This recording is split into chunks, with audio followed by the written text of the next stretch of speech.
ಕನ್ನಡ ಮಾಧ್ಯಮದಲ್ಲಿ ಹೊಸ ಇತಿಹಾಸ. ಕೂಡಲ ಸಂಗಮದಲ್ಲಿ ಬೃಹತ್ ಸಮಾವೇಶ. ವಂಚಕ ಕಂಪನಿಗಳ ವಿರುದ್ಧ ಜನಾಕ್ರೋಶ. ಗಂಡನ್ನು ಕಳ್ಕೊಂಡಿದ್ದೀನಿ. 2 ವರ್ಷದಿಂದ ಸಾಕಾಕಿನ್ರಿ. ವಿಷ ಕೊಟ್ಬಿಟ್ಟು ನಮಗೆ ಮುಕ್ತಿ ಭಾಗ್ಯ ಕೊಟ್ಬಿಡಿ ಸರ್, ಸತ್ತು ಬಿಡ್ತೀವಿ ಅತ್ಲಾಗೆ.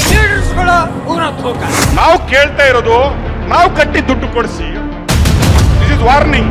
ಯಾರನ್ನೋ ನಂಬಿ ನೀವು ಹಾಳಾದಂತವ್ರು ಯಾಕೆ ಹೆದರ್ಬೇಕು? ಅವ್ರನ್ನ ಕರ್ಕೊಂಡು ಸಿದ್ದರಾಮಯ್ಯನವರ ಮನೆ ಬಿಟ್ಟಾಗ್ತೀವಿ. ಮರಣದಂಡ ಶಿಕ್ಷೆ ಕೊಡ್ರಿ, ಯಾಕಂದ್ರೆ ಮುಂದೆ ಇಂಥ ಕಂಪನಿಗಳು ಹುಟ್ಟಬಾರದು ನಮ್ಮ ರಾಜ್ಯದಲ್ಲಿ. ಈ ನೋವಿನಲ್ಲಿ ನಾನು ಭಾಗಿಯಾಗ್ತಿದ್ದೇನೆ. ಇವತ್ತೇನು ನಿಮ್ಮ ಹೋರಾಟಕ್ಕೆ ಬಲ ತಂದು ಕೊಟ್ಟಂತ ಪವರ್ ಟಿವಿಗೆ ನಂದೇ ಒಂದು ಸೆಲ್ಫ್.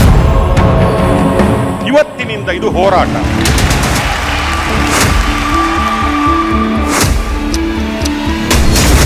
ಹಣ ಕೊಡಿಸಿ, ಪ್ರಾಣ ಉಳಿಸಿ. ವೀಕ್ಷಿಸಿ ನಾಳೆ ಸಂಜೆ 5 ಗಂಟೆಗೆ.